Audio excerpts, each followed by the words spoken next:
Hello, this is Leadership Live. I'm David Rubenstein, and as I've been doing for the last month or so, I've been talking to CEOs from their homes, talking about how they're dealing with the COVID-19 crisis. And I'm in my home in Bethesda, Maryland. And today we're very fortunate to have Bobby Kotick, who is in his home in Southern California. Bobby, thank you very much for joining us. David, thank you for having me. So you have built and you run the largest gaming company in the world, a video gaming company. So it's Activision Blizzard, and you started it many years ago, and we'll talk about that in a moment. But let's talk about how COVID has affected your company. I think most people probably presumed that when people were going to be staying in their homes, that would be great for the video gaming industry because people have lots of time on their hands and they'd be staying at home playing video games. Did that turn out to be true? Has this been a time when you've seen a lot of more activity than normal? Well, of course, this is not a good time for anyone, but what we've seen is a noticeable increase in gameplay. And I think because 50% of our audience is female, 50% of our audience is male, what we've seen across all demographics is increase in play that I think is keeping people more safely at home. So you said 50-50. I am surprised to hear that. I'm no doubt that's true, but the presumption often has that it's young teenage boys that are playing video games. Is that not the case? Not only is it not the case, our single biggest community of players is actually 25 to 49-year-old women who play games like Candy Crush. Okay. So when the COVID-19 is over, hopefully sometime sooner rather than later, is it your expectation that video gaming will go down, or you've now picked up so many new adherents that maybe it will stay the same or even go up? You know, I think it's hard to know, but I would say one of the things we've seen is there are a lot of new players, people who probably haven't been passionate game players before, who are finding a lot of joy and satisfaction from gaming. The other thing is that gaming has become a very social experience. And so what you're finding is people have headsets and microphones and video, and they are playing games against people around the world and competing against each other around the world. So it isn't just a traditional form of gaming. It's now even much more of a social experience. So a white 70-year-old private equity specialist could actually learn how to play video games and enjoy it as well? Well, I know you well enough to know that if you set your mind to anything, you could accomplish it. And if you have any interest in becoming a professional video game player, I would be happy to be your coach. Okay, well, I'll take you up on that perhaps someday. So let's talk about how you've been running the company from your home. Have you been running your company from your home largely during this period of time? I have. So what has that experience been like? I mean, you run the company, your company is based in Santa Monica, California, though its offices around the world, but Santa Monica is your headquarters. Is that correct? So, well, we have 6 business units. One business unit is headquartered in Santa Monica, one in Irvine, one in London, and then a few different places. But I'm based in Santa Monica. Okay, so you go to the office, you've got lots of people, you're kind of telling what to do and they're giving you their feedback and so forth. How have you been doing it now? And has it been hard for you to do this, or because you're so used to technology, this hasn't been so difficult? You know, I think we, early in January, we started to see the occurrence of illness in our offices in China. And so we had an early indication of what might happen. And with our partners like Tencent and NetEase, we had a pretty good sense of how they were going to shift to work from home. And so and we were in a pretty good position to provide equipment and technology to all of our employees. We also collaborate across the world. So we have studios in Sweden, in Spain, in the UK, in places like Albany, New York, and Madison, Wisconsin. And so those studios had already been collaborating with each other in those remote locations. And it was an adjustment, but one that we were able to manage pretty quickly. So explain this to me. For people that produce video games, which is what you do, you have, I assume, young people, maybe they're middle-aged people, maybe older, who actually come up with the games and they do it. Is it a one-person kind of thing where one person comes up with a great idea, or is it several people? How do they put video games together? Collaborative? How long does it typically take to actually produce a video game that's successful? So it's a great question. Generally speaking, so we have some of the largest franchises in video games, and the franchises are a very good roadmap for a long-term future. So if you take something like Candy Crush, today there are over 100 million people who play it on a monthly active user basis, and we're constantly delivering new content to those players. So there are probably 600 or 700 people in the development team on a game like Candy Crush, but they're constantly introducing new content.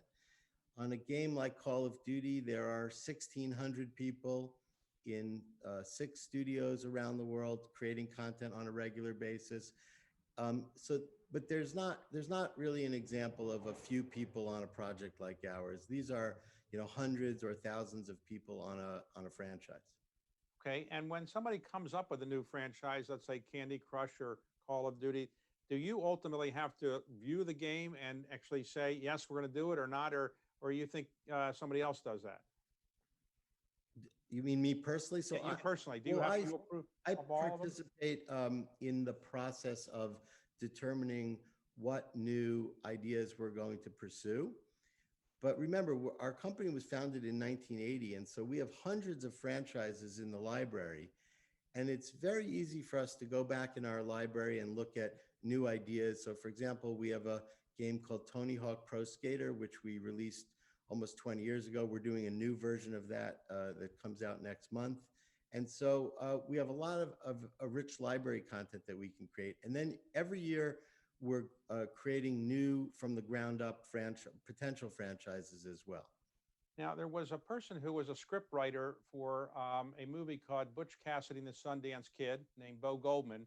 And when he wrote his book, it was called Nobody Here Knows Anything, which means nobody really knows whether a movie is going to make it or not. Is that true in the video game world? You think something's going to be great and it turns out not to be, and vice versa, or you pretty much know it's going to work? So our business is unusual because one, we have franchises, and two, we can test the content before we commercially release it. And the culture of the company, this is my 30th year as the CEO, so I'm generally thinking in about 10 or 20 year increments of time. I have a lot of patience. And so we'll iterate and then release content to test it and iterate again. And so we can get a much better commercial and creative and critical result than I think you can in film and television. Now, during this period of time, you not only create new video games and so forth, and presumably sell the ones you already have, but you have to actually manufacture them. Is it manufacturing been a problem because many of the manufacturing sources are overseas? And did you worry about getting new things produced and actually shipped back to the United States or wherever they're going to be shipped? So 90% of our business is just direct digital to the consumer. About 10% are physical products. And so I can't say that's been a especially difficult challenge for us. So like here, I have one of your products. I guess this is one of your products. And so these are physical produced. They're produced somewhere, but those are the 10% that actually are physically shipped somewhere. The rest is electronic, more or less. It is. Okay. So that same game you could download if you wanted, but you could buy it in a store as well.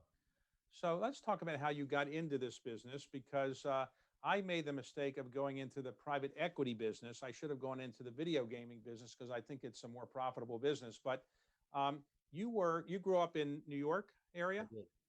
All right. And then you went to University of Michigan. Did. So you decided to work on some companies then when you were at the University of Michigan. But then, as I understand it, you had a meeting with Steve Jobs and he said you should drop out of college and work on your video games. Is that true or not? Not far off. I started a software company in my dorm room, and it wasn't games, it was productivity software for the Apple II. And Apple had seen the work that we were doing, and they got excited about it. And we had a contract to develop the software for Apple. And then Steve came to visit, and he found out that I was still a student, and he said I needed to quit or I couldn't keep the contract. So And he also said that studying the history of art wasn't going to be a productive way for me to spend my time. Okay, and you were a art history major? Art history, and I was taking a lot of computer programming classes. Okay, so you dropped out of college. Did you tell your parents you dropped out of college? What did they say? Well, it took me 6 months to tell them, and they then told me that I should go back to college and stop wasting my time, but I didn't. Seems so later on, I assume they were pretty proud of what you built, and they must have told you that, right? They did. So for your own daughter, if she told you she was going to drop out of college, what would you say? I wouldn't be as tolerant and forgiving. Okay. All right. So today, as you look at your business, you produce the games that go on consoles that might be, let's say, PlayStation by Sony or Xbox by Microsoft. You are indifferent as to who is the manufacturer of the console. I assume you prepare for all consoles. Is that right? For all manufacturers. So our biggest market is on phones, and Android is the biggest platform in the world for us, then iOS. But we're generally indifferent. As long as we know that we can create great, compelling, differentiated content, we'll support most platforms. So today, who are the major competitors in this industry? You're the largest one, but are there Chinese companies that produce enormous amount in China? And do you do a lot of business in China or overseas? So Tencent and NetEase are probably our two biggest competitors, both Chinese companies.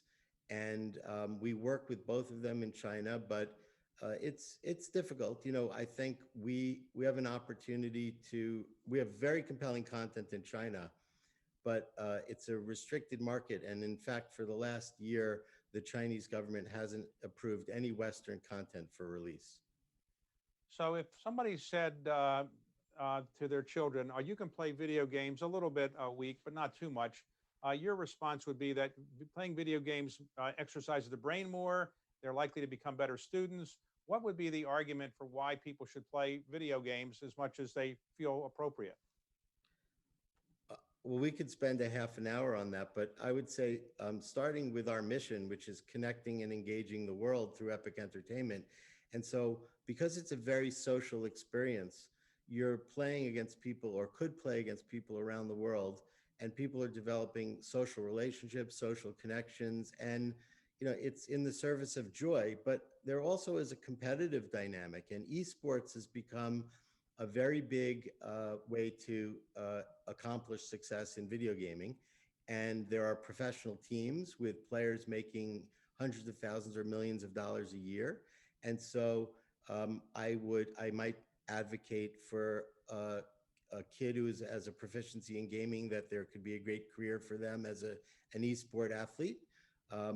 For what you get from a cognitive perspective, there's no question we see that interacting with video games has the ability to meaningfully improve your cognition. It has the ability to improve your spatial relationships with like 3 dimensions. So there's really only benefit. It is said that if you want to keep your brain reasonably active at a certain age, you should learn a new language, learn to play the piano, do crossword puzzles, but maybe they should say play video games. Do people my age or older, are they playing video games to help their cognitive abilities? And you think that's a good idea for them? Yes, and in fact, there was a big wave of this in Japan. Nintendo launched a series of games called Brain Training. And most of the people who were playing those games were over 60.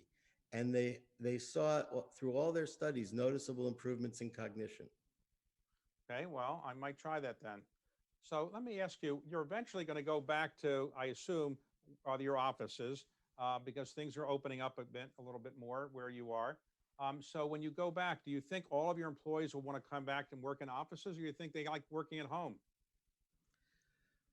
We haven't really done the studies of the employee population to find out what predispositions they might have. But our view is that we're not going to allow people back into the office until we feel a very, very high degree of safety. And we've been doing a lot of work in what we have to do in terms of the implementation of testing, healthcare initiatives, so that we would know that our employees would be safe at work.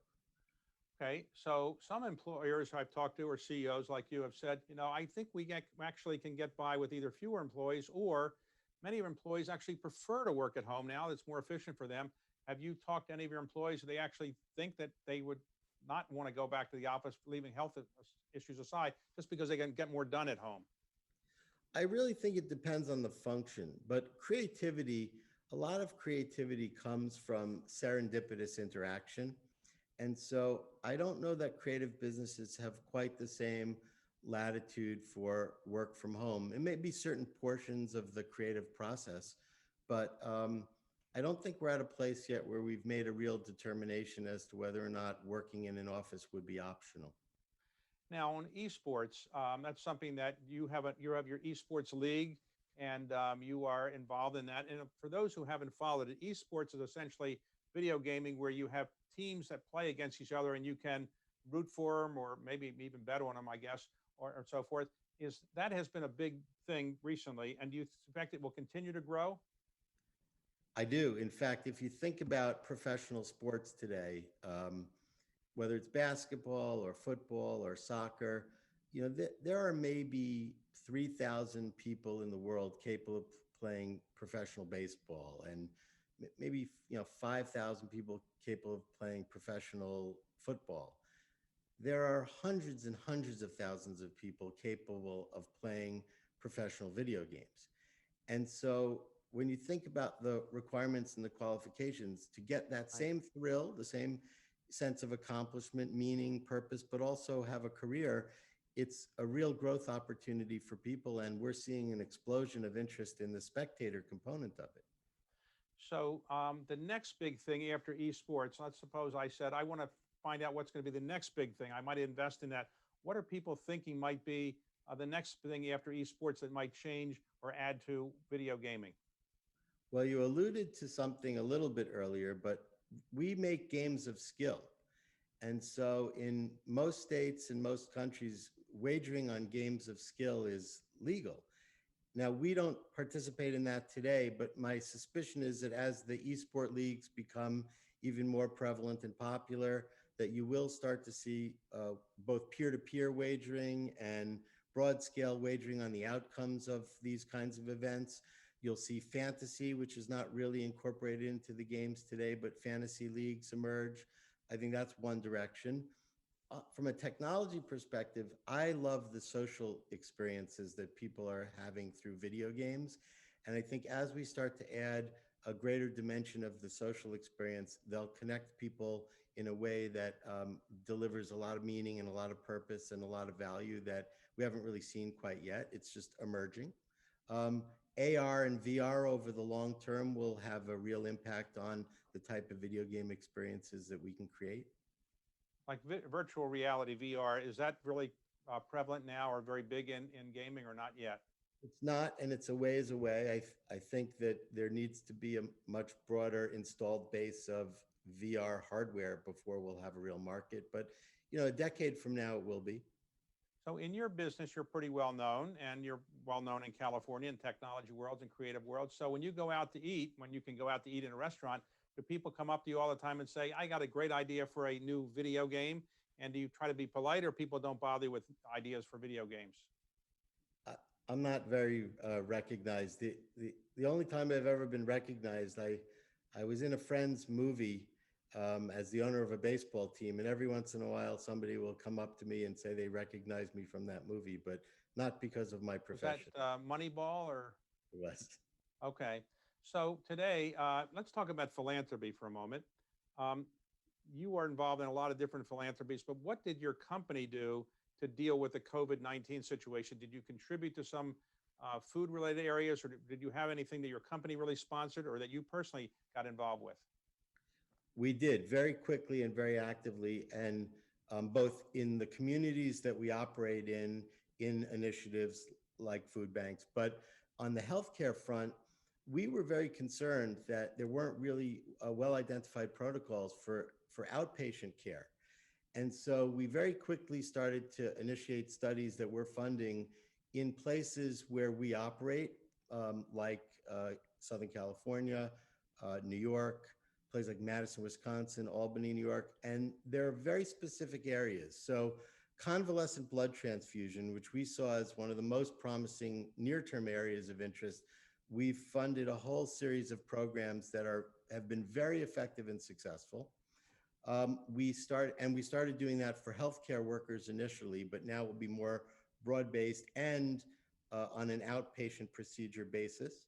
We're involved in a study with a Japanese antiviral drug called Avigan that has only been used so far for inpatient hospitalizations, but not on an outpatient basis. And it has some promise, like a Tamiflu, if you have early intervention. We've supported a number of other research initiatives that we think have promise for treatment. And I wouldn't have expected a year ago that we would have been in the business of providing funds for these research initiatives, but we didn't really see a lot of opportunity, a lot of progress in a lot of the places that we operate. Not related directly to COVID, but I think you've been involved a bit in veterans and helping them get positions. Why are you so interested in veterans? What attracted you to that area?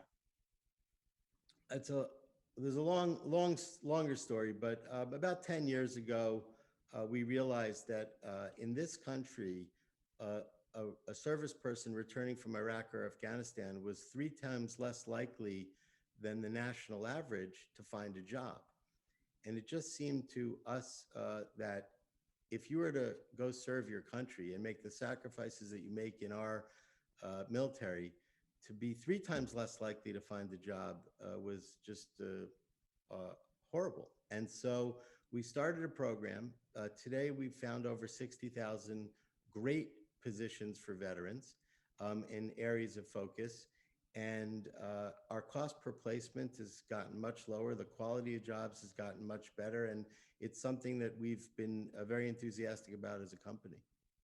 So let's talk about the racial protests that have arisen recently in this country for all the reasons we know. What has your industry done about this? Or is your industry as diverse as maybe it should be, or your own company? Or how are you trying to provide more diversity in the industry or the company? Well, back to the veterans initiatives for a minute, because I think that is a good segue to some of the things that we've seen. But the population at large in the U.S., the Black population is roughly 12% of the total. In our veterans hiring, we've found 28% of the jobs that we found have been for African Americans. And what we've seen is a lot of progress on the veterans front. In our own company, our area of focus has been education. And so we've got an active program funding tuition abatement, scholarship programs. And what I would tell you is there's more work to be done, but I think the work that we have done has really opened up a lot of opportunities for minorities in the video game industry. Back to dropping out of college, Bill Gates dropped out of college. Steve Jobs dropped out of college after like 1 week or so. And then Mark Zuckerberg dropped out of college. So what is it about dropping out of college? Does it make you work harder, or do you recommend that to other people or not? I wouldn't necessarily recommend it. I think a great education is probably the most valuable thing you get, especially in America. But if you're an entrepreneur, and our mutual friend Warren Buffett and I have talked about this a lot, but the only reliable predictor I've ever seen for future business success is how early and enthusiastic are you as an entrepreneur. And so I was always very entrepreneurial as a kid. And when I got to college, I continued my entrepreneurship by starting this software company. I didn't get the benefit of the college experience, and two of my children, one is at Duke, one graduated from Brown, have had extraordinary experiences, great educations. They're going to have successful careers, and so I would definitely not dissuade someone from a great college education. Right. So if you were in college today, and you were 20 years old today, and you said, I'm going to drop out of college and do something interesting, what would be the thing that you would think would be a great area to get into today? I mean, let's suppose video gaming is taken over by you already, but what would be the next area that you would think would be good if you were a 21-year-old again? So I would either go into genomics and proteomics or molecular level computing, quantum computing. I think that the great advances of society are going to come from those disciplines. And if I had the opportunity, that's probably what I would do. So you have been running a company for 30 years. Generally, CEOs, on average, in the United States, public company CEOs maybe last 7 years or something, but you're more than a CEO. You're the owner, the founder, and so forth.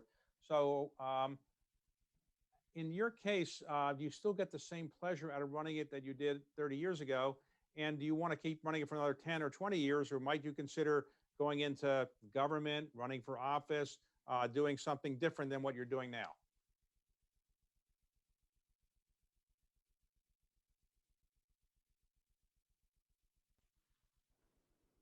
To what I've done for the last 30 years, I couldn't imagine doing anything different. I I think that for the next 30 years, if I have the opportunity to continue to do what I'm doing, I would love doing that. Okay. So as you look back on your career, what is it most proud? What is it that you're most proud of? Is having built a company more or less from scratch? Is it having employed a lot of people? Your philanthropic activities? Where do you take the greatest pride, and what is the greatest source of your pleasure today? You know, um, I would say that I think I get a lot of joy and satisfaction from a lot of things. The success that I've had in business that allows me to be philanthropic, I think I get an enormous amount of joy from that and purpose.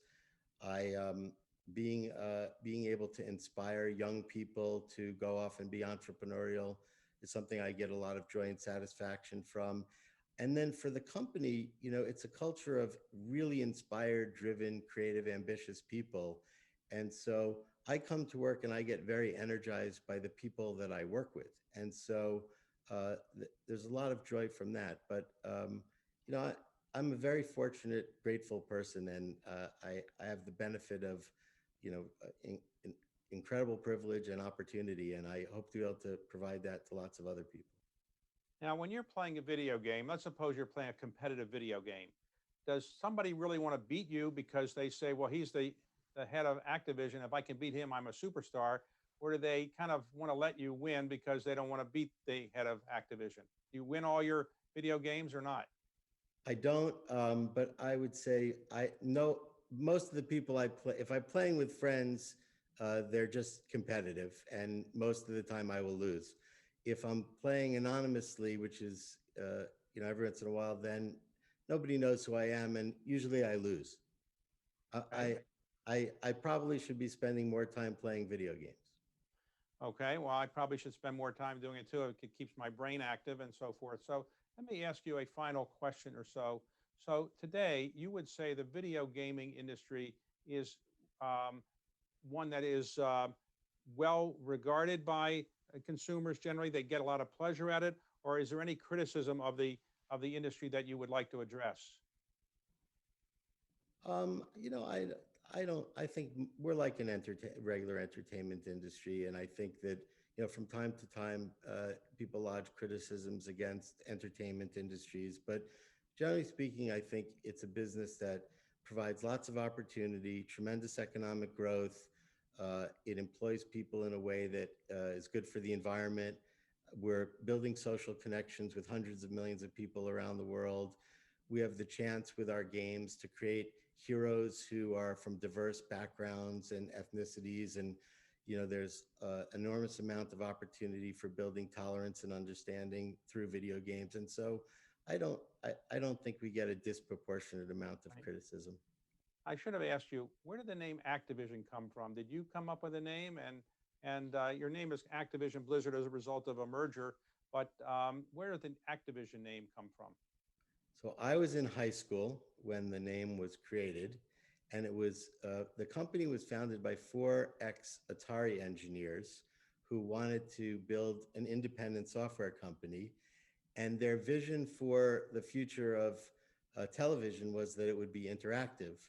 So they took the two great words that work together with interactive television and formed the name Activision. And I think it very much embodies what we do, is creating interactive television. So the man who kind of built Atari, which was one of the early games, was Nolan Bushnell. Um, and I guess he probably didn't realize how big this industry was going to become many years ago, right? Have you met him? I have, but the person who really saw the opportunity was Steve Ross at Warner, because he bought Atari for about $30 million. Now, it didn't quite turn out the way that Steve Ross expected either, but I would say of all of the media CEOs at the time, he was the one who had the greatest vision for what the potential of video games was. Bobby, thank you very much for letting me know more about video games. I have now an interest in learning more about it, and thank you for letting us into your home. Okay? Thank you very much for the opportunity, David. Okay. Bye.